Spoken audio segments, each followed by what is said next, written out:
영문화의 상달에 노력하여 국민 앞에 정식히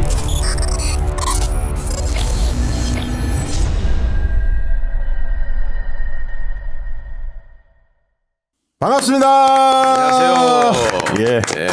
네. 야심차게 준비한 정치비와 그땐 왜 벌써 11번째 시간이 돌아왔습니다. 오늘 주제는 탄핵의 추억 2004년 탄핵을 이야기하는 건데 자 우리 최강욱 의원님 자리했고요. 네, 안녕하십니까. 장인수 기자님 자리했습니다. 네, 안녕하십니까. 장인수입니다. 네, 오늘 또 처음 보는 분들이 계실 텐데요. 이 방송은 장인수 기자님이 진행하고 있는 저널리스트와 또 최강욱 의원님이 진행하는 최강욱 TV 그리고 제가 진행하는 박시영 TV 세 곳이 연합을 해서 진행하고 있는 코너가 바로 정치비와 그땐 왜 코너이고요. 지금 벌써 11번째입니다. 못 보신 분들은 그전 것도 굉장히 좋은 내용도 많이 있으니까요. 한번 쭉 살펴보시면 도움이 될 것 같습니다. 네, 횟수가 거듭될수록 네. 박시영 TV를 보시는 분은 줄어들고 네, 제 채널로 다 옮겨오시는 것 같아서 아주 흐뭇하게 생각하고 있습니다. 이게 막 품질을 아시더라고. 똑같은 내용이라도. 저도 긍정적으로 보고 있습니다. 네. 저희 채널 외에 우리 장인수 기자 저널리스트 최강욱 TV 많이 봐주시기 바랍니다. 그래야 또 저희 이 코너가 오래 갑니다. 제 코너만 많이 보면 안 돼요. 사실은 이번까지 하고 이제 끝낼 생각입니다. 네. 오늘도 지난번에 이어서 탄핵의 추억 지난번에 우리 장인수 기자가 재밌게 해주셨는데 오늘도 준비해 주셨습니다. 지난번에 이제 박근혜 대통령 추억을 네. 한번 추억? 박근혜 대통령 탄핵을 한번 추억이에요. 되돌아봤는데 탄핵 시도가 한 번 더 있었죠. 탄핵이 최종되진 않았지만 노무현 대통령을 탄핵시키려는 시도가 국회 의결까지는 이루어졌었죠. 네. 네. 네. 대한민국 헌정사에 2번. 이게 이제 최초죠. 탄핵안을 올려서 국회에서 의결한 거는. 네. 2004년에 있었던 이 탄핵 어떻게 시작됐고 진행됐고 또 뭐 오늘날에는 어떤 의미를 갖는지 한번 좀 되돌아보는 시간 이게 벌써 마련했습니다. 20년 네. 지났어요. 네, 정확하게 20년이네요. 그러니까 지금 시절에 그게 모습이 생생한데 20년이요. 예, 지금 30대들, 20대는 잘 몰라요. 그렇겠죠. 뭐 그런 일이 있었다더라. 뭐 이 정도는 알 수는 있겠지만 그 당시에 상세한 내용은 잘 모를 것 같아서 특히 또 40대 초반들도 잘 모를 수도 있어요. 그래서 그렇죠. 20대 초반이었기 때문에 그래서 지금 곱씹어 보는 겁니다. 그때 우리가 어떤 일이 일어났고 잊지 말아야 할 부분은 뭔지 자 짚어주시죠. 예, 일단 2002년 12월 19일에 노무현 두 후보가 대통령에 당선이 됩니다. 그때 모습 한번 보고 시작을 할게요. 예, 16대 대통령 선거 예측 결과가 발표됐습니다. 민주당에서는 1위로 할 것으로 예측이 됨에 따라서 지금 당뇨들이 모두 박수를 치고 있는 모습입니다. 당사 밖의 모습입니다. 지금 지지자들이 노란 풍선을 들고 와서 폭죽을 터뜨리고 온통 축제 분위기입니다. 자, 4,000표, 3,000표, 1,000표, 1,931표 더 얻으면 대통령으로 확정됩니다. 600, 0이 됐습니다.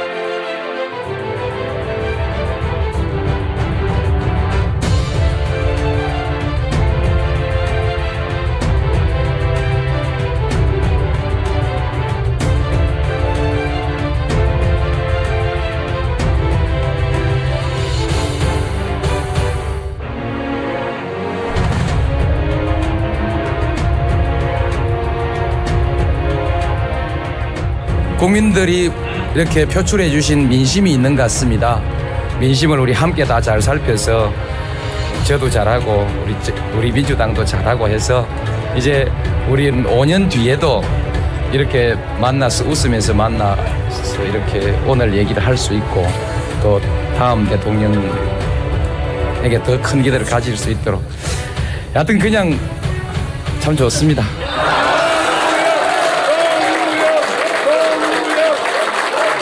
야 언제 봐도 좋아. 언제 봐도 감동적이야. 네. 저때 많은 분들이 보시면서 추억에 아마 감회가 새로우실 거예요. 저도 그런데 이후에 당선되자마자 이 대통령으로서 쉽지는 않았습니다. 일단 당장 임기가 시작되기도 전에 뭐가 터지냐면 대북송금 네. 이슈가 세게 터집니다. 네. 이거 잠깐 살펴보면요. 2002년 9월 25일 그러니까 한참 이제 대선 레이스가 한참 되고 있을 때 9월 25일이니까 이제 국회 국정감사에서 한나라당의 엄호성 의원이 최초로 현대상선이 북한에 4천억 원을 몰래 보냈다. 요 의혹을 국감에서 제기를 해요. 네. 이때부터 이제 대북송금 의혹이 계속 제기가 됩니다. 2003년 1월에 이제 감사원이 감사에 착수해서 감사 결과를 내놓는데 북한에 지원한 거 맞다. 현대가 총 2,235억 원을 북한에 지원했다. 지원한 것으로 보인다. 이게 이제 대선 끝나고 난 다음에 그렇죠. 발표한 끝나고 겁니다. 난 감사 결과를 발표합니다. 그러니까 노무현 대통령이 당선은 됐는데 아직 취임하기 전인 그렇죠. 거죠. 예. 예. 그러니까 아직 이제 김대중 대통령이 대통령이던 시절인데 네. 2003년 2월 14일에 그래서 DJ가 대국민 성명을 발표하면서 그걸 인정을 해요. 북한에 보낸 거를 사실상 이때. 요 영상도 같이 잠깐 보시겠습니다. 김대중 대통령은 현대 대북송금은 철도와 전력, 통신, 관광, 개성공단 등 실대 사업권에 대한 대가라고 말했습니다. 정부는 그것이 평화와 국가 이익에 크게 도움이 된다고 판단해 실정법상 문제가 있었지만 이를 수용했다고 밝혔습니다. 그러나 이것이 공개적으로 문제가 된 이상 정부는 진상을 밝혀야 한다며 국민에게 직접 사과했습니다. 모든 책임은 대통령인 제가 져야 한다고 생각합니다. 저는 여기에 대한 책임을 지겠습니다. 거듭 국민 여러분께 심려를 끼친 것을 죄송하게 생각합니다. 이게 이제 대북송금이 굉장히 이제 노무현 대통령한테는 정치적 시련이 되는 거죠. 결단을 해야 되는데 이게 이제 특검으로 넘어갑니다. 국면이. 2003년 2월 19일에 한나라당하고 자유민주연합, 그러니까 자민련, JP가 대북송금 특검법 처리를 강행을 해요. 네, 그래서 이걸 통과가 됩니다. 근데 이제 민주당이 이때는 불참을 하는데 한 달 뒤쯤이 2003년 3월 14일 날 민주당이 특검법을 수용하겠다라는 입장을 이때 밝혀요. 이때 이러면서 갈등이 당내에서 굉장히 심해집니다. 심해졌죠. 심해졌죠. 이때 배경을 혹시 들은 게 있습니까? 최강 의원님? 이것 때문에 사실은 그 김대중 정부하고 노무현 정부 사이의 어떤 갈등 같은 게 이제 굉장히 커지잖아요. 저는 뭐 이 시기에 뭐 관련된 분들하고 교류가 없어서 근데 추미애 의원님한테 얼핏 들은 적이 있는데 이때 이제 청와대의 고심은 노무현 청와대의 고심은 불법 송금이었다라는 사실을 대통령이 인정하셨고 그렇죠. 인정하신 부분에 대해서 지금 특검법이 국회에서 의결이 됐는데 국회 의결 내용을 굉장히 이렇게 존중하고 무겁게 받아들이는 정부였단 말이죠. 그렇죠. 노무현 정부는 약간 법치에 대한 그렇죠. 부분이 이게 이제 원칙적인 부분인데 이거를 말하자면 이때 이슈가 대통령이 거부권을 행사하느냐 마느냐의 이슈였잖아요. 그렇죠. 그리고 이제 동교동에서는 계속 거부권 행사를 요청하는 상황이었고 그런데 모든 문제는 하여튼 원칙에 근거해서 가는 게 맞다라는 게 이제 노무현 대통령의 기본적인 철학이니까 그렇게 이제 국회를 무시할 수 없다 이런 차원에서 지금 이루어진 일인 것 같고 이것 때문에 이제 동교동은 많이 실망하고 이게 장기적으로는 나중에 이 사람들이 저 박근혜한테 넘어간 사람들 있지 않습니까? 한화갑이네, 김경재네, 그다음에 한광옥이네. 이게 공통점이라면 다 서울대 나온 것들이라는 건데 그 사람들이 서울대 같지 않은 인간들이야. 그 사람들이 변명을 하는 소재로 이게 쓰이고 있더라고요. 이게 그렇죠. 그때 이렇게 했기 때문에 그때 저도 어렴풋이 기억나는 게 문재인 대통령이 그 당시 이제 청와대 수석이었잖아요. 시민사회 수석인가 아마 그랬을 겁니다. 이때는 민정수석이었어요. 이때 민정수석이니까. 처음이니까. 그러면서 그때 그러니까 이제 뭐 문재인 수석도 상당히 영향이 있을 때잖아요. 그래서 이제 그 법률가들 출신들 이런 분들이 원칙적 입장들을 견지를 세게 했다고 하더라고요. 그러니까 정무 쪽은 라인들은 여당을 좀 다독이면서 나가야 하니까 정무적 판단을 하지만 민정 쪽에서 강하게 이야기를 하면서 노무현 대통령이 받아들였는데 또 의석이 또 이때 우리가 여당이 현저하게 적었죠. 그러면서 사실은 가뜩이나 후단협 때문에 민주당 자체 내에서 사실 반토막이 나 있는 상태에서 내부적으로는 이 특검까지 이제 통과가 되니까 당 내에서 내용이 굉장히 커졌습니다. 그리고 그 당시에 이제 대통령 선거 끝나자마자 저도 이제 당에서 잠깐 일을 했거든요. 원래 이제 그 대선 때 노사모 사무총장 하다가 대통령 당선되니까 개혁특위가 꾸려졌어요. 그때 이제 천정배 간사 뭐 이런 분들이. 예. 그래서 이제 민주당이 새로운 비전, 혁신 뭐 이런 거를 이제. 위원장은 누구고? 그때 위원장이 누구였더라? 생각이 안 나요? 위원장은 잘 생각하는데 실제로 일은 천정배가 했어요. 예. 그래서 이제 같이 하던 때였는데 그래서 그때 내부를 들여다보면 민주당에서 물론 이제 대통령이 새로 뽑혔으니까 노무현 대통령 뽑혔으니까 의욕적으로 우리는 막 일을 했는데 그런 개혁안에 대해서 못마땅한 중진 정치인들이나 그때 그렇죠. 종교동계 이게 있었죠. 네. 그 젊은 분들을 위해서 잠깐 설명을 해드리면 오늘 내용에서 빼긴 했는데 아까 노무현 대통령이 당선되기 전에 경선 과정에서 민주당의 후보로 확정이 됐는데 네. 후보 단일화 뭐 협의회인가요? 그래갖고 후단협의라고 그래서 후보를 사실상 노무현 후보를 인정하지 않는 그렇죠. 예, 그 세력이 결성이 됩니다. 그래서 계속 노무현 후보를 공격하고 흔들어요. 그렇죠. 이때부터 사실 어떻게 보면 민주당 당내에 이제 노무현을 따르는 쪽과 노무현을 인정하기 싫은 쪽으로 사실 갈라지는데 그 후단협 때 더 의원은 더 많았어요. 네, 맞습니다. 그게 이제 민주당의 핵심이죠. 후단협이. 네. 그렇게 됐고 일단 당선이 돼서 네. 그거는 좀 잊혀지는가 했는데 네. 그 갈등이 대북송금 특검으로 다시 나타나는 겁니다. 그 그렇죠. 후단형. 그러니까 민주당의 주류 DJ한테 충성을 많이 보냈던 쪽은 대북송금 특검이나 이 대북송금을 파헤치는 거에 대해서 부정적이고 근데 이런 입장이었고 저는 그 당시에 이런 느낌을 받았는데 그 동교동이나 이런 분들이 아까 후단협에 대거 참여했잖아요. 예, 예. 이제 노무현 대통령 됐어. 그다음에 대북송금도 있었지만 노무현 대통령이 당선된 힘은 시민들의 참여로 된 그렇죠. 거거든요. 노사모를 필두로 해서. 예. 그러니까 이제 그런 정치개혁 요구가 올라왔고 아까 천정배 중심으로 개혁특위 안들이 막 만들어지니까 그 다음 총선 2004년 총선에서는 총선, 맞아요. 자기들이 대거 물갈이 될 것이라는 그런 걱정, 두려움이 있지, 두려움이 있었어요. 예. 예. 그러니까 이제 그런 측면에서 대북송금 특검은 딱 자기들이 뭉칠 수 있는 그렇죠. 그런 계기가 된 거죠. 예, 예. 그게 이제 시계가 같이 가는데 대북송금 특검이 이제 어떤 표면적인 말씀하신 그런 명분 자기네들이 뭉치고 이거 대북송금 특검 같이 뭐 등에서 칼 꼽아? 네. 우리가 뭐 역사의 어떤 그런 그 남북 화해 협력이라는 대의를 위해서 했지 우리가 무슨 뭐 개인적 이득을 위해서 한 거야? 사실 그런 주장도 일리가 있죠. 일리가 네. 없는 게 아닙니다. 주장 일리가 있죠. 있어요. 근데 사실은 지금 말씀해 주셨듯이 노무현 대통령이 당선되자마자 민주당 내 이제 젊은 그룹들 어떻게 보면 소장파라고 할 수 있고 친노. 당시 이제 분위기를 주도했던 게 천정배, 신기남, 정동영. 그렇죠. 예, 현신정. 예. 이른바 이게 그러니까 천신정. 나이 많은 동교동계 입장에서 봤을 때는 당내에서도 어떻게 보면 저 좌빨들처럼 보이는 그런 이런 젊은 신진 세력들이 개혁해야 된다. 라는 이 당내 혁신, 쇄신을 들고 나오니까 방금 말씀하신 대로 구 동교동계는 이거 이제 노무현 대통령 당선되니까 우리 다 뒷방 늙은이 취급하면서 다 뒤로 나앉으라고 그러고 니들이 다 해먹겠다는 속셈이지. 그렇죠. 사실은 이거죠. 2004년 총선을 앞두고 정말 대단하게. 그리고 이 천신정이 그 전에 분노갑 이런 분들 물러나라 정풍운동 민주당 정풍운동도 있었죠. 정풍운동을 주장했던 그룹이기 맞아요. 때문에 네, 정동영 그러면 2004년 총선 1년 앞두고 물갈이 세게 하겠구나 그런 생각 아까 두려움 이런 걸 갖고 있었어요 사실. 예. 이게 이 갈등의 골이 여러분들 지금 생각하는 거하고는 수준이 다릅니다. 이거 관련한 영상 한번 보실게요. 이제 신구주류 사이의 대화는 완전히 물 건너갔습니다. 김현국 기자입니다. 표결할 것을 선언합니다.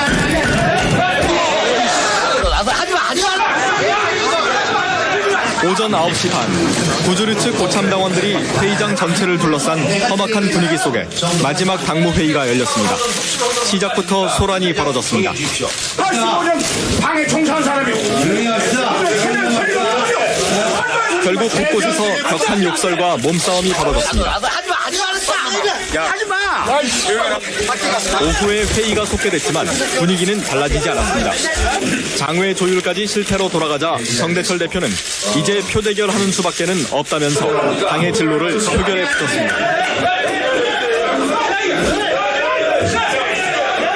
바로 그때 구주류 측 고참당원들이 대표 자리로 달려들었고 순식간에 회의장은 난장판이 됐습니다.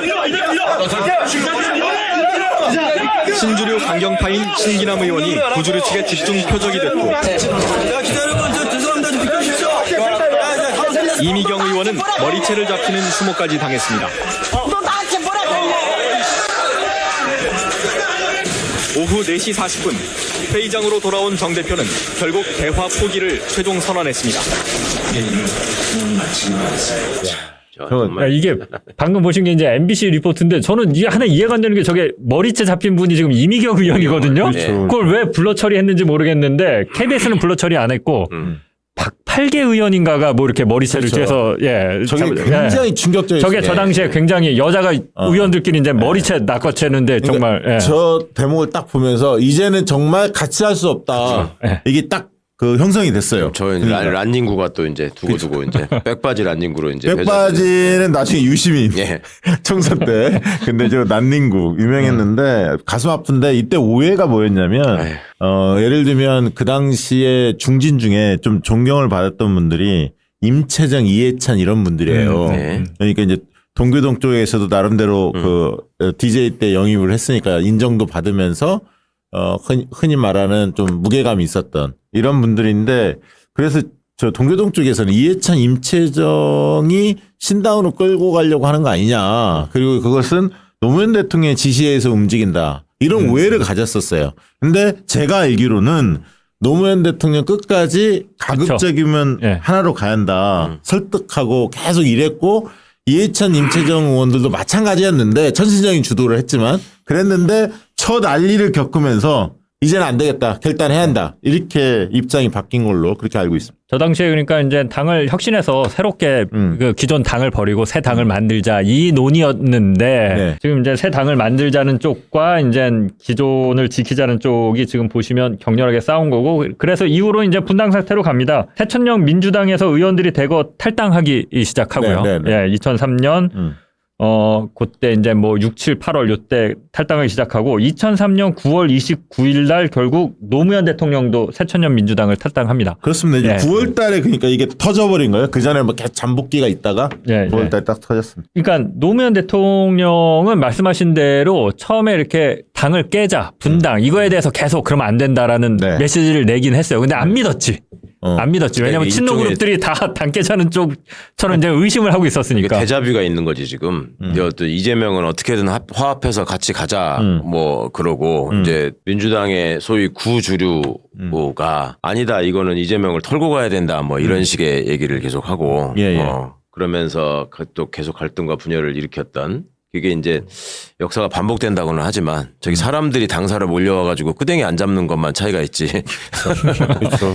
소수파 출신이라는 이유로 신진 세력이라는 이유로 이제 서로 무시하고 내가 또 다음 총선에서 불이익을 받을 수 있다라는 걱정 때문에 그 불안감을 다른 쪽으로 돌려가지고 다른 주제로 축복시키고. 그러니까 똑같아. 노무현 대통령 약간 악마화 시키는 거야. 지금 이재명 대표 악마화 시키는 것처럼. 그런 게 벌어졌는데 중요한 것은 그 당시 586들 우상호, 뭐 송영길, 뭐 이런 분들 있잖아요. 임종석 이런 사람들은 약간 신중론이었어요. 맞아요. 앞장선 게 천신정이었다고 천정배, 신기남, 정동영 이쪽이 앞장섰고 이해찬, 임채정도 약간 신중파였다가 아까 9월달 저 당무 회의 모습들을 보면서 이제는 결단을 내려야겠다 하면서 노무현 대통령은 최종적으로 입장을 정리했죠.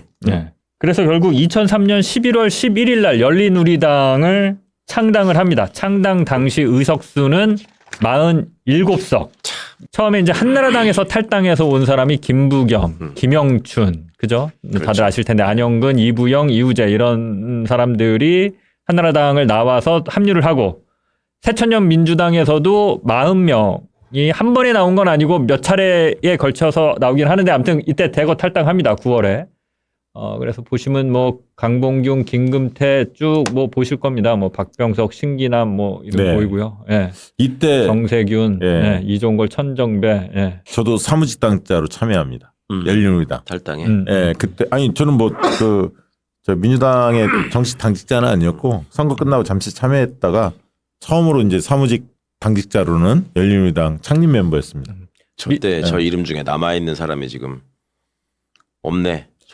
송영길, 박병석도 의원이 아니고 임종석도 의원이 아니고 그죠? 그렇죠. 저때 유시민 의원이 결합해서 열린우리당 만들었을 때 이파티위원회, 전자정당위원회를 맡았었어요. 예. 그 다음에 이제 뭐 백이선 의원도 맡고 그랬는데 이제 그 당시만 해도 열린우리당이 조금 새로운 정당 모습, 좀 앞서가는 정당 그런 내용들을 많이 채우려고 노력했죠. 네. 사실상 이제 노무현 대통령은 여기 당의 해가 바뀌어서 2004년 5월 20일, 그러니까 총선 끝나고 나서 예. 그 입당을 하긴 해요. 네. 근데 사실상 노무현 대통령이 새천년 민주당을 탈당하고 열린우리당을 만들었기 때문에 열린우리당이 이제 여당인 거예요. 그렇죠. 실질적으로. 미니 여당. 예, 그렇죠. 의석수 한 50석, 예. 이렇게 5, 60석 이렇게 되는 요 이후에 몇 명이 더 또 민주당에서 탈당해서 이제 그 총선 과정에서 더 들어오긴 하는데 그래 봐야 완전 미니 정당이죠. 그렇죠. 예, 여당인데 한 50석 되는 거야. 근데 분위기는 좋았어요.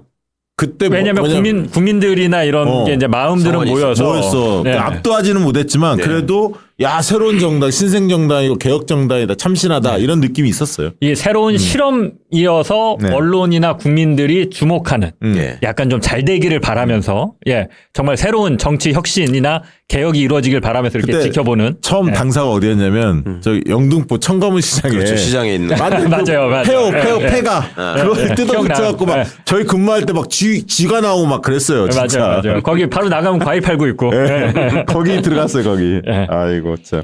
자, 이렇게 해서 이제 가는데 이게 방금 얘기했지만 국민들은 좀 관심 있게 지켜봤다라고 하는데 기존 정당들은 인정을 안 했어요. 열린우리당을 네. 같은 파트너로서 인정하려 하지 않는 분위기가 있었어요. 예. 이게 이제 뭐로 드러나느냐. 2004년 2월 18일 날 합동 기자회견에서 노무현 대통령이 발언을 하는데 이거 뭐 별 발언 아니거든요. 한번 보시겠습니다.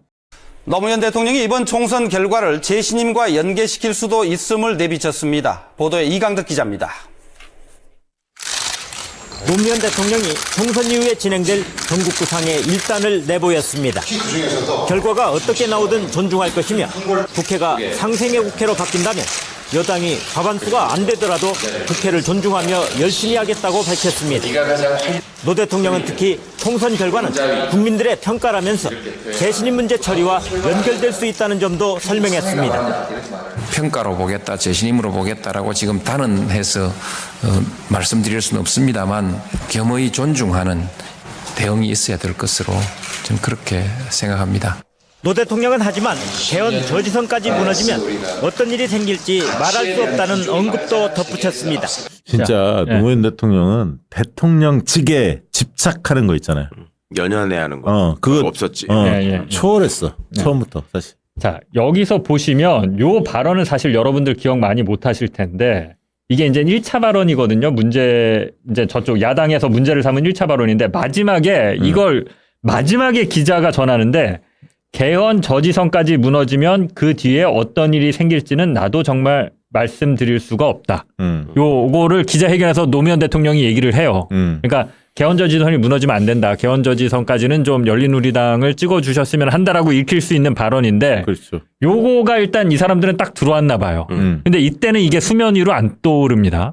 며칠 뒤에 이제 노무현 대통령이 2004년 2월 24일 방송기자 클럽 초청 회견에서 또 노무현 대통령이 이걸 뭐 문제의 발언이라고 해야 되는지 모르겠는데 아무튼 그 문제의 발언이 이제 나옵니다. 이 영상 보실게요. 노무현 대통령이 당 대선 후보 경선 때 10수억 원의 돈을 썼다고 고백해 논란이 일고 있습니다. 첫 소식으로 이강덕 기자가 보도합니다. 노무현 대통령이 자신의 경선 자금 사용액을 처음으로 언급했습니다.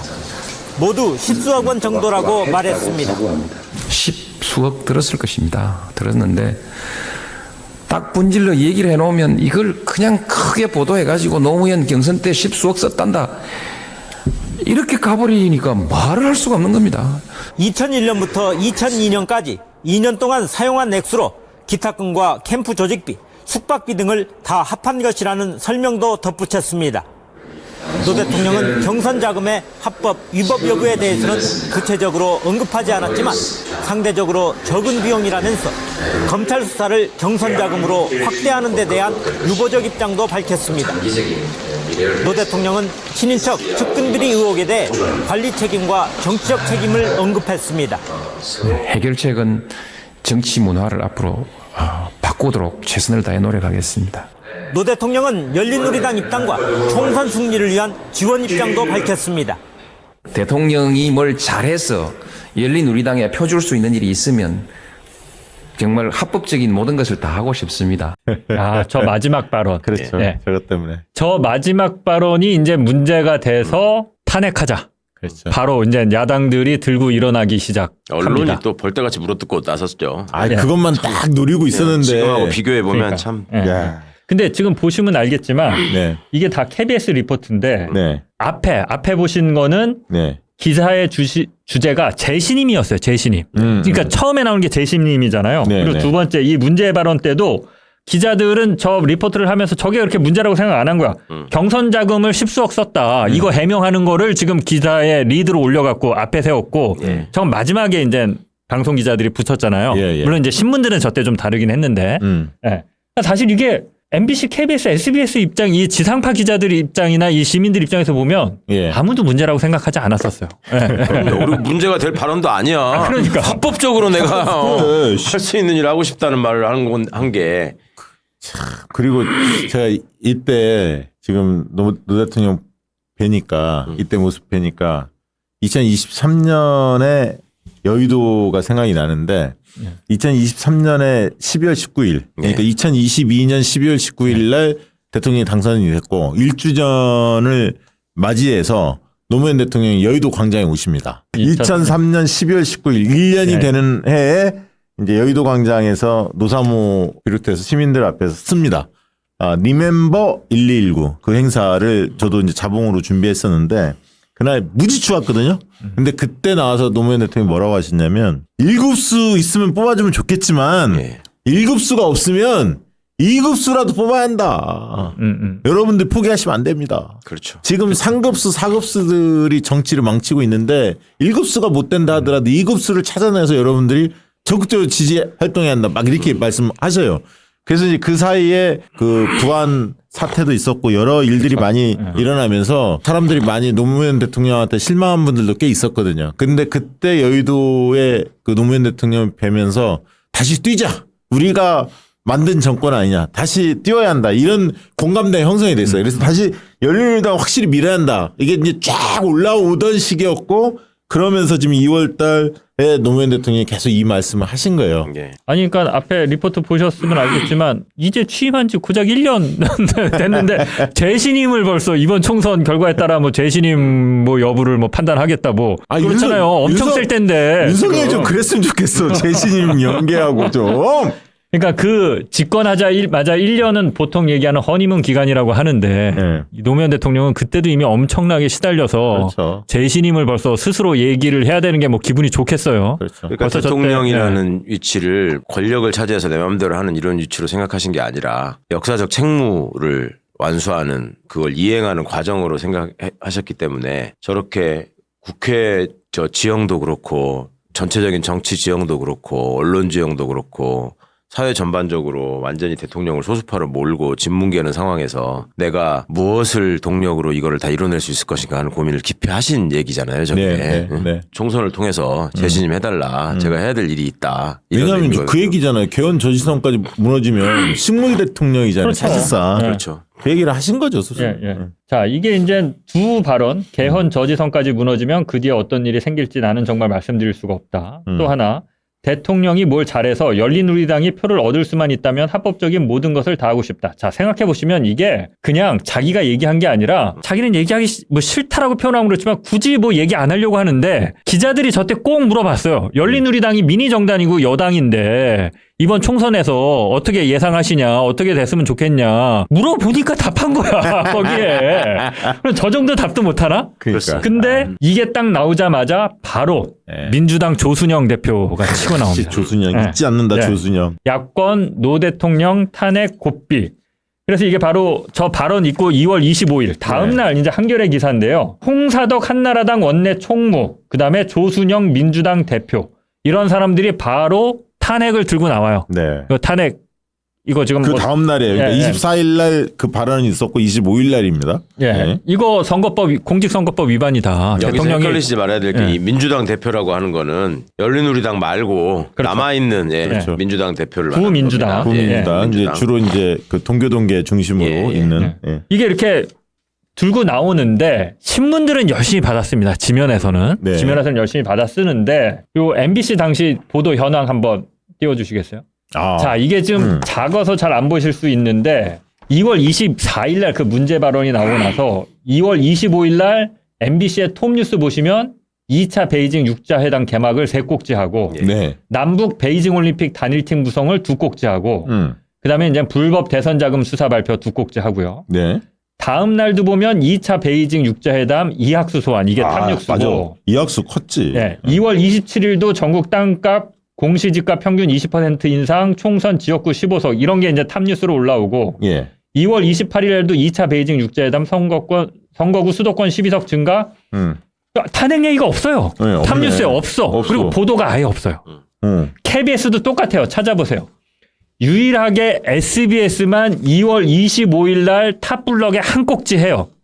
그 조순영이랑 홍사덕이 들고 일어나니까 네네. 야당에서 지금 탄핵한다고 하네. SBS만 딱 한 꼭지 하고 MBC, KBS는 이게 심각하게 보지 않은 거야. 아니, 갑자기 뭐 정치인들이 몇 명 들고 일어나서 탄핵한다고 하니까 이걸 뭐 이렇게 신경 써야 되나? 그러니까 맞아요. 보면 국민들도 뜬금없어 했어. 뜬금없는 휴식이었어요. 이걸 왜 전해드리냐면 이거 정치권에서만 난리를 폈었지. 그러니까 어떻게 보면 총선 전략으로 활용한 거야. 근데 국민들 관심도 없었지. 그러니까요. 이게 MBC나 KBS, SBS 같은 데는 시청률 경쟁을 치열하게 하기 때문에 그렇죠. 관심 없는 뉴스를 탑뉴스로 올리면 바로 시청률 떨어지는 게 보여요. 탄핵을 지금 정치권에서 계속 쓰는데 뭔 얘기야 그러고 안 쓰는 거야. 이게 계속 안 쓰다가 언제 나오냐.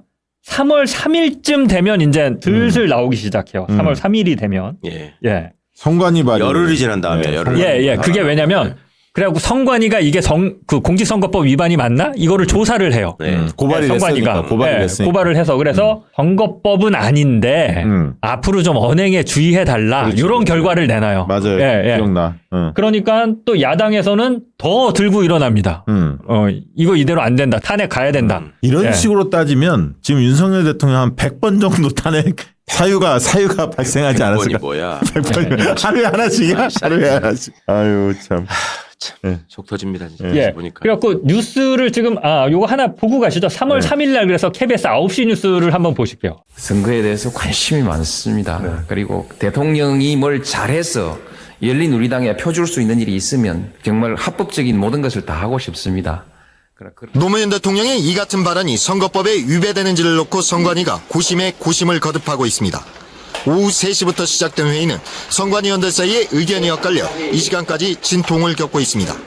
선거법 구조 공무원의 중립과 60조 선거개입 금지 조항을 어겼는지 여부가 집중 논의되고 있습니다. 노무현 대통령은 야당이 오히려 아주 효과적인 선거운동을 하고 있다며 강한 불만을 토로했습니다. 아주 효과적인 선거운동을 자기들은 하고 있으면서 제가 그냥 묻는 말에 대답하는 걸 가지고 이렇게 난리를 부리고. 한나라당과 민주당은 선관위가 납득할 만한 결론을 내놓지 않을 경우엔 선관위원장을 탄핵하겠다고 으름장을 놓고 있습니다. 대통령 탄핵 주장까지 나오고 있습니다. 대통령이 각종 언론을 통해서 열린우리당 지지를 공개 선언하는 것은 명백한 선거 위반입니다. 대한민국 대통령이 대한민국 법을 안 지키고 그 대통령을 추정하는 공사일호가 법을 안 지키고. 지금 보면 전혀 그러니까 민심이랑은 괴리된 채 자기들끼리만 지금 너무 열받아 있어 지금 보면 정치권에서. 근데 이 사람들은 이 확신범처럼 그냥 밀고 갑니다. 야당에서. 아니 그러니까 국민들 볼 때는 별거 아닌데 왜 이렇게 저렇게 난리를 치지? 그러니까 나중에 더 열받은 거야. 그걸 보면서. 맞아요. 제가 이제 그것 때문에 계속 이거를 짚는 건데 이게 민심이랑 상관없이 자신들의 고집, 자신들이 뭐 옳다고 믿는 거라고 해야 되나? 아무튼 그냥 노무현을 대통령으로 인정하기 싫었던 거죠. 그렇죠. 그러니까 그 말 한마디를 이제 꼬투리 잡아서 밀어붙이는 건데 탄핵안 발의되기 전날 어떤 뉴스가 터지냐면 이거는 뭐 큰 변수는 아니었는데 대선 자금 수사 결과 중간 결과를 발표합니다. 이때 한나라당이 823억 원, 노무현 캠프가 113억 원을 썼다. 이렇게 이제 중간 수사 결과를 발표하는데 이것도 믿을 수가 없지 사실. 이 뉴스도 잠깐 한번 보시죠. 네. 검찰 수사 결과 한나라당의 불법 대선 자금은 모두 800억 원을 넘은 것으로 파악됐습니다. 서정우 변호사와 김영일 의원 등이 수수한 불법 자금은 삼성 340억, LG 150억, 현대차 100억, SK 100억 등 4대 기업에서만 690억 원입니다. 한화, 롯데, 금호, 대한항공 등까지 합치면 823억 원, 여기에 삼성의 비자금으로 의심되는 50억까지 합치면 최대 873억 원입니다. 노무현 후보 캠프의 경우 안희정 씨가 삼성에서 30억 원을 받은 것을 비롯해 이상수 의원과 이재정 전 의원이 SK에서 10억, 한화 10억, 금호에서 6억 원을 수수한 것으로 파악됐습니다. 현대자동차와 롯데, 대한항공, 태광실업 등까지 합치면 모두 97억 원이고 안희정 씨가 출처를 밝히지 않고 있는 17억여 원까지 합칠 경우 100억 원이 넘습니다. 이 같은 집계 결과를 보면 노무현 후보 캠프의 불법 자금이 한나라당의 10분의 1을 넘은 셈이 됐습니다. 그러나 안대희 중수부장은 현재까지 파악된 불법 자금은 증거에 따른 최소한의 결과일 뿐 불법 자금 규모는 달라질 수 있다며 10분의 1 논란에 대해선 입장을 밝히지 않았습니다. 예, 이게 10분의 1이 왜 문제가 되냐면 요 전에 이게 수사 시작될 쯤에 노무현 대통령이 말씀하셨죠. 저쪽 당보다 우리의 선거자금 규모가 10분의 1이 넘으면 뭐 물러날 수 있다. 내가 대통령직 뭐 버릴 수 있다. 이런 발언을 해요. 그래서 찻대기였으니까. 찻대기. 요때 10분의 1이 넘느냐 아니냐 요게 사실 그건데 이게 이제 요러고 나서 다음날 탄핵안을 발의하거든요. 야당 입장에서 볼 때 야 10분의 1 넘었잖아. 너 대통령 자격 없어. 뭐 이렇게 되는 거지. 이제. 쪽팔린 줄 알아야지. 진짜 그것도 제대로 밝혔는지도 모르겠고. 네, 그러니까 아유, 이게 확정적인 것도 아니고. 근데 이제 아무튼 이거는 큰 변수는 아니었는데 지금 생각해 보면 아니 지금도 마찬가지인데 정치인들이 참 뻔뻔하죠. 자기네들이 거의 한 10배는 아니라도 한 7, 8배 쓴 거 아니야 지금.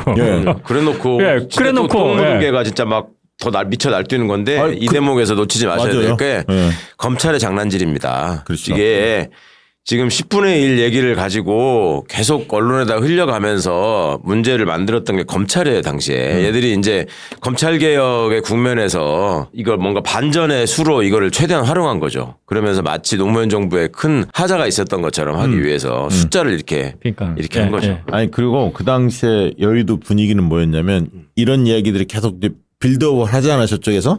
그러니까 이제 열린우리당 그 안에 있었다고 그랬잖아요. 근데 분위기가 며칠 앞두고 느낌이 좀 이상한 거야. 진짜 쟤네 할 것 같은데? 약간 그 얘기가 돌았어요. 그러니까 나중에 왔어. 나중에. 야, 몰랐어요, 저거 봐라, 저 미친놈들인데. 막 이러면서 야, 이거 데뷔하는 거 아니야? 막 이제 그런 얘기가 화급하게 나올 상황이었어요. 자, 그리고 3월 9일 날 민주당에서 이제 대통령 탄핵안을 발의를 합니다. 당시에 이제 재적위원이 국회 271명 중 271명이었는데 야 2당 구민주당이랑 한나라당이 대표 발의해서 157명이 발의를 합니다. 유용태 그때 홍사덕이 원내대표. 유용태 홍사덕. 이제 그 탄핵안 발의의 탄핵 사유는 3가지인데 선거법 위반, 아까 말씀하신 그 발언. 발언이죠. 뭐 열린우리당 잘 되게 할 수 있으면 내가 하고 싶은 거 합법적인 데서 다 하고 싶다. 요게 선거법 위반이다. 이게 아주 핵심 그 탄핵 사유였어요. 그다음에 뭐 대통령과 그 측근 비리가 심각하다. 뭘 얘기하는지도 지금 와서 생각은 안 나는데. 선거자금 수수. 선거자금 그 얘기예요. 아니, 그러니까 자기네들은 10배 가까이 더 썼으면서 찻대기 정당이. 그러게 말입니다. 그 다음에 국민경제 국정 파탄. 야, 국민경제 국정 파탄 아무 때나 갖다 붙이자 이놈들아. 이렇게 해서 일단 발의를 합니다. 참 이러면서 이제 탄핵 표결이 들어가는데 그 전에 광고 하나 듣고 탄핵 이야기 이어가 보도록 하겠습니다. 지난주에 말이죠. 광고가 2개 들어왔는데 이번 주에 하나 줄었어요. 우리가 분발해야 합니다. 자, 효자손 큐 초록잎 홍합 크림 소개해 드리도록 하겠습니다. 제가 최근에 집에서 운동하다가 허리가 삐끗했어요. 그래서 어제 그제 되게 고생했는데 그때 다행히 효자손 큐가 집에 있어서 빨리 발랐습니다. 그래서 응급 처방을 했는데 이게 굉장히 삐끗한데 허리 삐끗 그리고 어깨 무릎 이런 데 뻐근할 때 아주 효과적이거든요. 효자손 큐 크림이 좋다는 건 많이 소문이 나서 많은 분들 알고 계실 텐데요. 이 초록잎 홍합 크림은 마오리족 유연성의 비결인 뉴질랜드에서 유명한 초록잎 홍합 성분에 벤스랩이 자체 개발한 특허 성분 4가지를 추가해서 만든 제품이고요. 뻐근하고 불편한 곳을 시원하게 풀어주는데 아주 좋은 제품입니다. 베니아몰 검색하시면 되고요. 평소에 파스 붙이면 타는 듯이 화끈거리고 또 피부가 상하는 분들 많이 계신데요. 이 제품은 바르자마자 기분 좋은 쿨링감이 들면서 효과가 빠르게 느껴집니다. 파스와 달리 사용할 때 피부가 따갑거나 가렵지 않고 또 피부도 매끈해진다고 합니다. 구매하실 때 저희가 이제 샘플을 동봉해서 보내드리는데요. 샘플 먼저 한번 써 보십시오. 샘플 써봤는데 효과 못 느끼겠다. 그런 분들은 본품 개봉하지 마시고 100% 환불해 드리고 있으니까요. 부담 없이 주문해서 한번 사용해 보시기 바랍니다. 1+1에 샘플까지 보내주신다는. 네, 그럽니다. 이 자신 있는 거예요. 그리고 배송 메시지에 박시영TV 구독자 이렇게 꼭 한번 남겨주시기 바랍니다. 그러면 무료 체험분 2배로 보내드리는 이벤트를 현재 진행 중에 있습니다. 박시영TV 구독자 메모 잊지 마시고요. 구매 방법은 유튜브 더보기 링크를 클릭하거나 네이버에서 효자선 Q 아니면 베니아몰 이렇게 검색하시면 바로 제품 만나보실 수 있습니다. 이 제품이고요. 아주 좋습니다. 이거 특히 어르신들 꼭 보내드리면 좋을 것 같고, 그리고 집에 저같이 이렇게 허리나 어깨에 또 무릎 이렇게 뻐근할 때 많이 있죠. 요즘 등산 가시는 분들 많이 계시는데 무릎 관절 조심하셔야 합니다. 발목 관절 이런 분들 많이 계실 텐데 꼭 집에 하나씩은 구매해서 좀 그런 뻐근하고 아플 때 한 번씩 발라보시면 굉장히 좋습니다. 야, 이게 시류에 편승하지 않는 이런 프로그램에 이렇게 광고를 제공하실 정도면 이거 진짜 진심이야. 이건 저 의식 있는 분이야. 효자선 큐를 사랑해야 돼 정말 이거. 아니 저 지난주에도 말씀드렸는데 발목 뼈 갖고 바르고 있는데 좋습니다. 좋다니까요. 좋아요. 그때 다쳤을 때 발랐다고 그랬죠. 좋아. 맞아요, 이거 진짜. 자, 이제 또 탄핵 이야기 이어가 보도록 하겠습니다. 예, 이제 지금까지 전반부였고 이제 후반부 3월 12일 날 결국 탄핵을 표결합니다. 이 따져보면 문제의 발언 그 2월 24일 날 나왔잖아요. 네. 3월 12일이니까 불과 한 17일? 네. 17일 만에 그냥 탄핵을 국회에서 의결한 거예요. 문제 발언 나오고. 이게 뭐 문제가 있는지 없는지 뭐 제대로 따져보고 토론해보고 뭐 이럴 시간도 없었어요. 그래갖고 일단 한번 보시죠. 이 현장 장면이 진짜. 진짜. 대통령 노무현 탄핵 소추안은 선포합니다.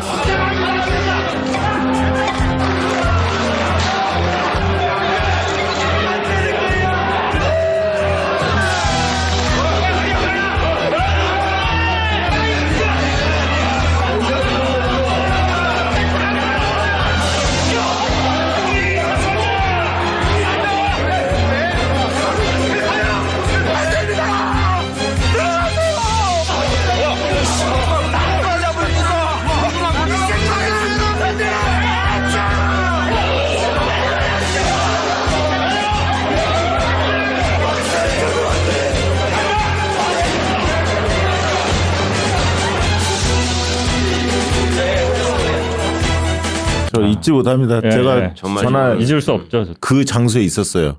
그 국회 그 본회의장 방청석 2층에 이제 앉아 있었어요. 여차하면 뛰어내리려고. 근데 엄청 높더라고 거기가. 그래, 엄청 높아. 진짜 한 못 뛰어내려. 한 7, 8m 정도는 돼 보여.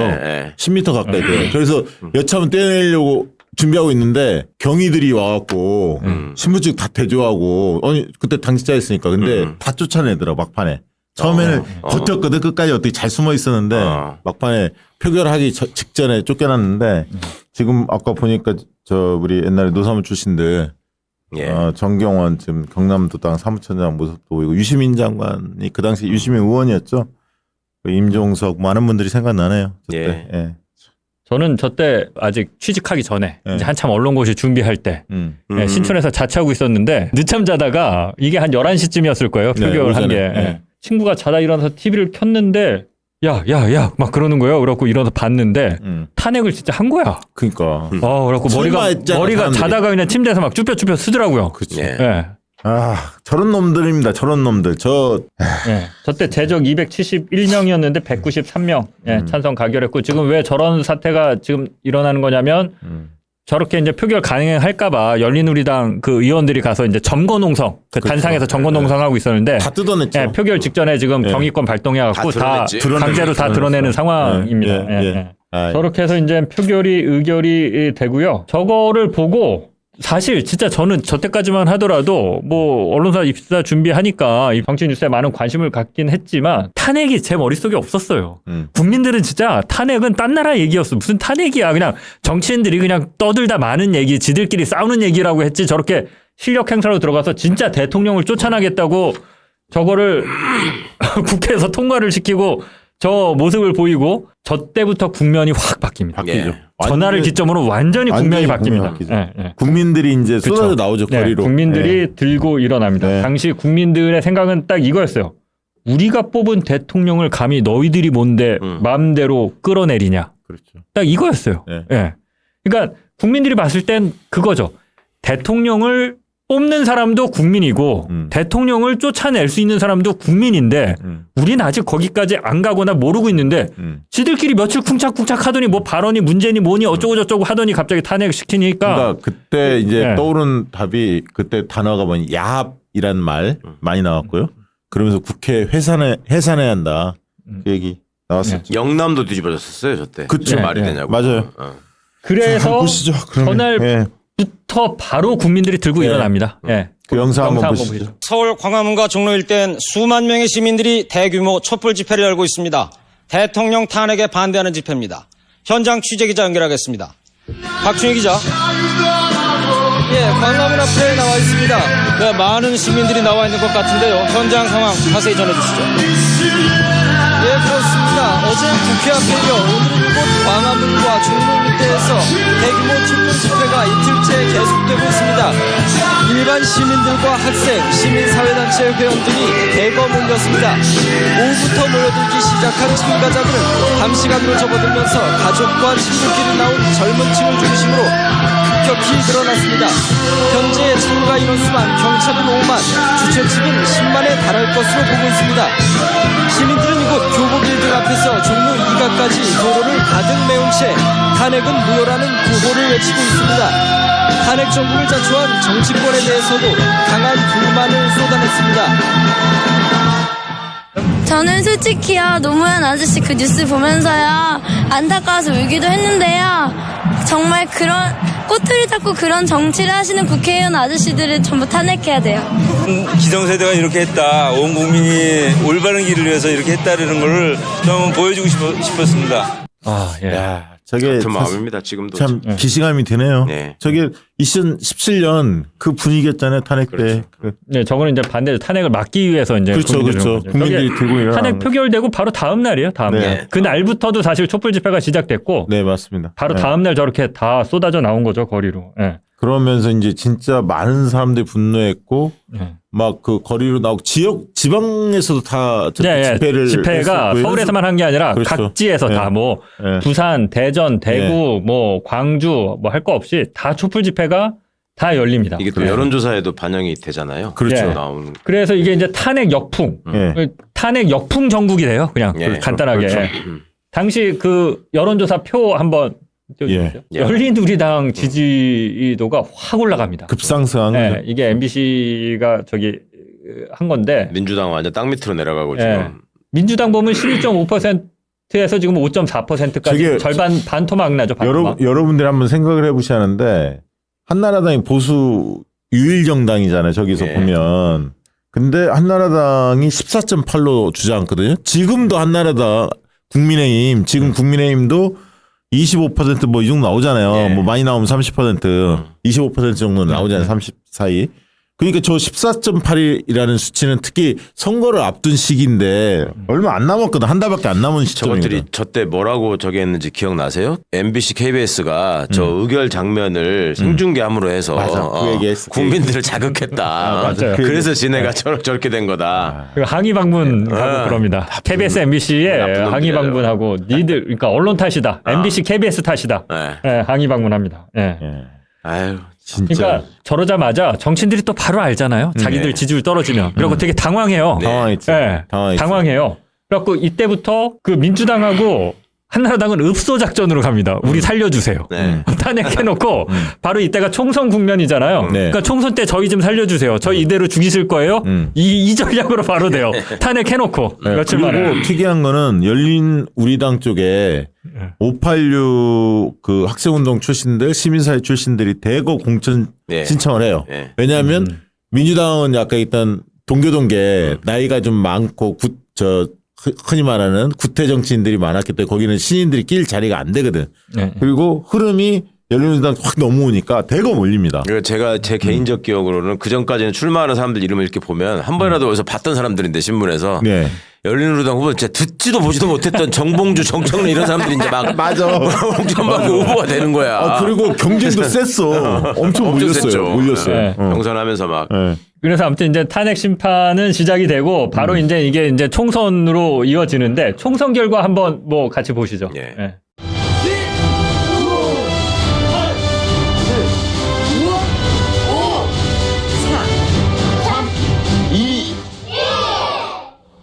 자, 나왔습니다. 아하, 열린우리당의 압승을 예측했습니다. 열린우리당 과반이 확실시 되고 있다는 MBC 예측 결과가 나왔습니다.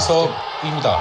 우리당 155에서 171석을 얻을 것으로 예측되고 있고요. 한나라당이 101석에서 115석, 민노당이 9석에서 12석, 민주당이 대단합니다. 7석에서 11석, 자민련이 3석에서 6석까지 얻을 것으로 현재 예측이 되고 있습니다. 지금 각 당의 표정이 분명하게 대비가 되고 있습니다. 오른쪽 상단 열린우리당 지금 당직자들이 박수를 치고 있고 왼쪽 상단 한나라당 지금 차분한 분위기를 보이고 있습니다. 그리고 민주당도 당당한 민주당 지금 오히려 민주노동당보다도 적을 것으로 의석이 적을 것으로 예측이 됐지 않습니까? 민주노동당 아주 참담한 그런 아주 딱 깔린 분위기고 반면 오른쪽 아래 민주노동당 환호하는 분위기입니다. 사실 저 발표를 보면서 좀 아쉬웠어요. 그러니까 기대는 180석 이상을 기대를 했거든요. 사실 실제 그런 분위기였어요. 분위기였는데 이번 우리 총선 얼마 전에 끝났잖아요. 그때보다도 분위기가 더 좋았어. 네, 사실은 더 좋아서 대구에서도 다 이긴다고 나왔을 때니까. 정동영 의장의 노인 폄하 발언. 그러면서 이제 박근혜가 끼어들잖아요. 읍소 전략. 이런 게 이제 영남권 나중에 영향을 좀 미치긴 미쳤는데. 솔직히 노인 폄하 발언도 아니잖아. 그렇지. 그냥 현상을 얘기한 거지. 진짜. 요거 그래도 의석수는 한번 보고 가죠. 이미지 네. 한번 띄워주세요. 예, 299석에 열린우리당이 총 152석. 그러니까 이게 그러니까 과반을 해서 뭐 승리한 건 맞는데. 성이 안 차. 예. 그 당시에 분위기에 비하면 많이 선전하지는 또 못했다 이렇게 볼 수도 있는 진짜 뭐 170석, 180석 막 맞아요. 그때 분위기 그랬어요. 그러니까 한나라당하고 민주당은 진짜 우리 없어지나? 이걸 걱정해야 되는 그런 상황이었어요. 그 탄핵 역풍이라는 그리고 걸 이제 당시에. 민주노동당이 약진했죠.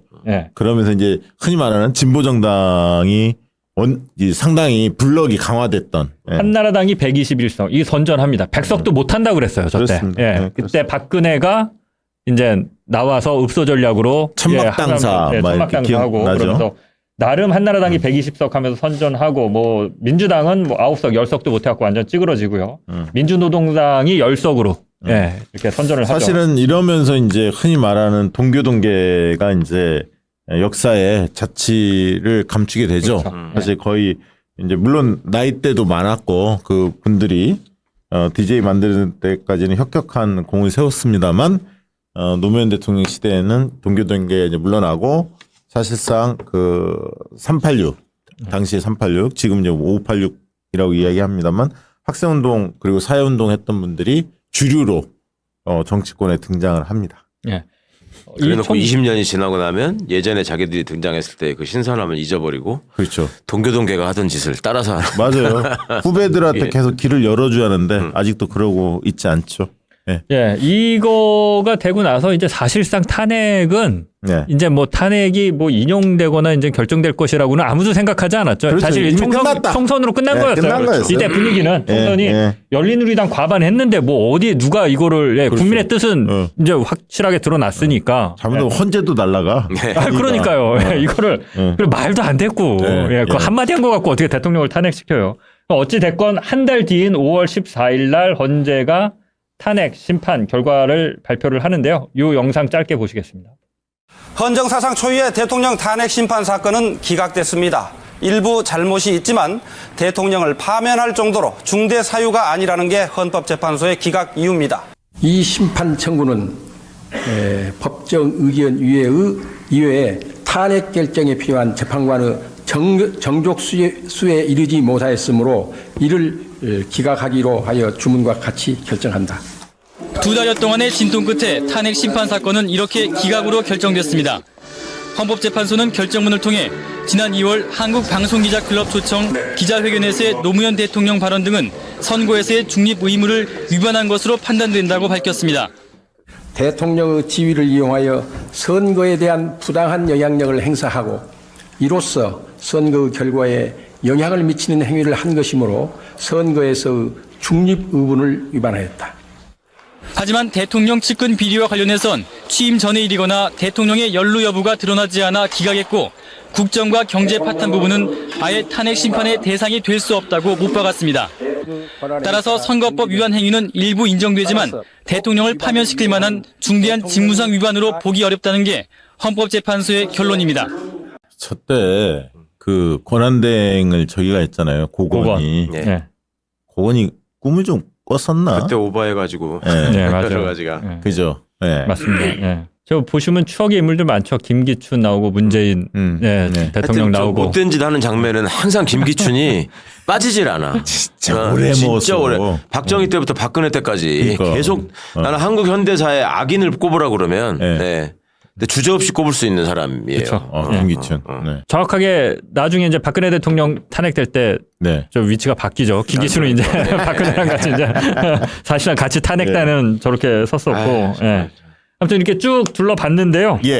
일단 탄핵 여파 이후에 이제 그 분위기를 좀 보자면 박근혜 대통령이 급부상합니다. 그러니까 박근혜가 이제 구원투수로 나서서 어쨌든 정치적 성과를 거두죠. 다 전막장사 쇼부터 시작해가지고. 그러니까 쇼를 잘해 박근혜가. 그러면서 마치 이제 선거의 여왕 그때부터 그렇죠. 선거의 여왕이라는 타이틀을 받죠. 그리고 이제 재보궐선거 뭐 이런 거 할 때 다 이기고 그때 이제 투표율이 낮았고 또 노무현 대통령에 대한 인기가 좀 없을 때인데 그때 이제 박근혜가 어떻게 보면 이제 화려하게 등장하는데 이명박이 이제 서울시장 하면서 이명박이 좀 잘하다 보니까 2007년 대선에서 이제 밀렸죠.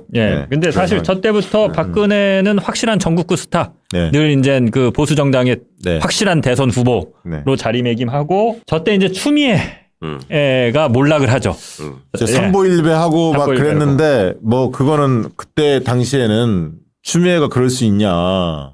그 노무현 대통령이 그 대선 그 전날 유세 때 명동에서 그 종로에서 그 지난번에도 말씀하셨지만 그 정몽준 앞에 두고 그 얘기 했잖아요. 우리에겐 정동영도 있고 추미애도 있습니다. 요 추미애 영상 잠깐 뭐 보고 가시죠. 선거 체제를 추스린 민주당 추미애 선대위원장은 한나라당과의 탄핵 공조에 사과했습니다. 이 민주당이 아니었더라면 남북 화해를 누가 만들었겠습니까? 하지만 이번에는 촛불 민심을 받든 탄핵안을 가결시키며 12년 만에 탄핵 트라우마를 벗게 됐습니다. 그 여러분 기억하실지 모르겠는데 추미애 그 의원이 최근에 이렇게 그 여기다가 손수건 허벅지에다 손수건 묶고 나온 거. 그렇죠. 삼보일배 후유증이라고 그러더라고요. 저 때 하도 삼보일배를 많이 해갖고 무릎이랑 이게 갖고 잘 못 걷고 그랬어요. 부축돼서 이렇게 나오는 거 보셨을 텐데. 추미애 의원 입장에서는 정말 잊을 수 없는 트라우마이고요. 그러다 보니까 그 이후에 더 적극적으로 검찰개혁이라든가 개혁전선에 있어서 맨 앞에 쓰려고 노력했던 거 아닌가 그런 생각이 듭니다. 지금 와서 생각해보면 그걸 또 한 개인의 또 잘못이라고만 할 수 있을까 싶은 생각도 있는 게 이제 어쩔 수 없이 또 이제 고향이 그쪽이고 이제 민주당을 뭐 버릴 수 없다라고 했으면 원래 고향은 대구인데 DJ의 그렇죠. 그렇죠. 때문에. 대구. 고향은 대구인데 아무튼 그 참 정치적 뿌리를 그쪽에 두고 있었고 그런데 일종의 그 DJ에 대한 의리 이런 거를 생각한 거죠. 그래서 그런데 하여튼 저 장면에서 우리가 이제 쭉 언급했던 당시의 인물들이 지금 20년 지났는데 현역 의원을 있는 사람이 한 명도 없잖아요. 아까 우리 명단 봤지만 단 한 명도 없어요. 그러네. 다 은퇴했고 아니면 다 사라졌고 이런 건데 지금 정치를 하는 사람들도 저 명단을 다시 한번 새겨봤으면 좋겠어요. 그렇죠. 그러니까 그렇죠. 10년, 20년이 지난 다음에 어떤 평가를 받고 자기 이름이 어디에 써 있을지 이런 거를 좀 생각하면서 정치하면 좀 더 나아질 것 같고 저는 개인적으로는 저때 이제 총선에서 우리가 이기고 나서 17대 총선 아닙니까? 저때 네. 이기고 나서 나는 이제 굉장히 성급한 낙관을 했어. 아, 이제 우리나라 민주주의는 완성이 됐다. 새 세상이 이제 오는구나. 저것들은 네, 이렇게 생각했죠. 진짜 뿌리를 뽑을 수 있다. 아, 그 청와대에서 막 니문유한 행진곡 부르고 막 그랬잖아. 열린우리당은. 야, 그래가지고 정말로 막 가슴이 부풀었었는데 자꾸 이제 발목이 걸리고 어쩌고 하면서 지지부진하게 가니까 이제 노무현 대통령에 대한 원망이 생긴 거죠. 이 상황에서도 지금 저걸 못하면 우리는 뭘 할 수 있는 거냐 하는 일이 이제 생기고 그런 마음들이 나중에 이제 선거할 때마다 열린민주당이 지는, 열린우리당이 지는 이런 일로 이어졌는데 저 때를 많이 생각하면서 지금 좀 뭐랄까 반성을 많이 해요. 그때 얼마나 우리가 성급했던가. 그러니까 사실은 국정을 담당하려면 정말 그 개혁적인 분들도 많이 계셔야 하겠지만 또 노련한 분들이 이렇게 잘 조화롭게 있어야 돼요. 균형도 잡아주고. 그리고 또 과감하게 저 치고 나가서 도려내는 게 있었어야 돼요. 그렇지, 그렇지. 예. 아니 하다못해 조선일보만 응징을 했어도 예, 저 상황에서 그러면 그렇게까지는 아니었을 텐데. 근데 그 당시에는 국가보안법 폐지부터 4대 개혁 4대 개혁 입법이 잘 안 됐죠. 잘 안 됐죠. 네. 근데 이제 이걸 너무 패키지로 묶어서 우리 역량이 그 정도까지 소화가 안 되는데. 그러니까 우리가 너무 민주적 절차나 이런 것들을 굉장히 중시하고 존중하고 우리라도 하여튼 이걸 잘해서 모범을 보여야 된다라는 일단 강박관념이 되게 강했어요. 저는 돌이켜 보면 우리 힘이 조금 약하면 기득권 세력이 약한 고리부터 탁탁 치고 들어서 승리를 쟁취하는데 싹 묶어서 한꺼번에 다 덤벼. 우리가 다 뭐 사학 그다음에 국가원법 막 이런 거 다 묶어서 한꺼번에 해결하려고 했거든.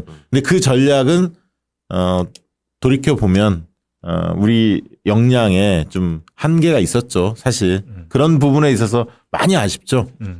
개혁을 추진했지만 돌파하지 못했던 답답함 이런 게 있었죠. 열린우리당의 어떤 뭐 성공과 한계는 나중에 한번 따로 주제를 한번 잡아볼 만해요. 그것도 네. 진짜 중요한 꼭지가 될 거예요. 열린우리당. 일단 오늘은 그래도 어찌됐건 탄핵 너무 좋았어요. 너무 좋았어요. 어떻게 뭐 보셨고 지금 또 이제 탄핵 얘기가 계속 나오고 있는데 뭐 어떠신지 좀. 네. 그러니까 결국은 국민을 이기는 정치가 없는데 국민을 우습게 보고 그러니까 이제 국회의원들이 그때만 해도 그랬던 것 같아요. 자기들이 모든 걸 할 수 있다라는 착각. 네. 거기서부터 출발한 거거든. 그리고 노무현 대통령을 인정하지 않았고 노무현 대통령을 만들었던 시민들의 힘, 국민의 깨어있는 힘을 인정하기 싫은 거야. 그 국회 안에서 자기들끼리 다 할 수 있다라고 생각했기 때문에 이런 일이 벌어졌거든. 근데 역시 역사의 물줄기는 깨어있는 시민의 조직된 힘이 만드는구나라는 생각을 하고요. 또다시 우리가 거리로 나갈 수밖에 없는 지금의 상황 자체가 참 여러 가지 생각하게 만드는데 이럴 때일수록 옆에 계신 분들하고 함께 나설 수밖에 없다. 결국은 국회가 정치하는 것 같지만 결국 국민이 정치하는 시대다. 그런 생각이 듭니다. 저 이제 한국의 기득권 집단이 갖고 있는 어떤 사악함과 탐욕의 뿌리가 얼마나 깊고 질긴가를 저는 생각하게 됩니다. 그러니까 저 20년 전에 저런 일이 있고 나서 무슨 천막 당사라고 천막 치고 쇼할 때 그때부터 이제 시작된 저들의 어떤 행태가 그 무릎 꿇고 앉아서 절하는 거였거든요. 네. 저희가 잘못했습니다. 맞아. 용서해 주십시오. 맞아. 그거를 몇 번을 계속 하는데 몇 번을 계속 속습니다. 또 국민들이. 예. 계속 선거 때마다 그 짓을 하는데 지난번 선거 때만 조금 하려다가 못했어요. 이제 하도 또 저것들 엎어져서 절할 거다 이렇게 나오니까 그때는 못했는데 제발 좀 이제 아니 그 앞으로 그런 거 하면 있잖아요. 찬물을 딱 양동이 들고 가갖고 확 끼얹어 버렸으면 좋겠어 시민들이. 하여튼 제발 좀 이제 더 이상 속지 않으셨으면. 그리고 저것들이 얼마나 사악하고 나쁜 집단이고 저렇게 모여가지고 얼마나 국민들을 속이기 위해서 늘 노심초사하고 있는지 다시 한번 좀 떠올려 보셨으면 좋겠습니다.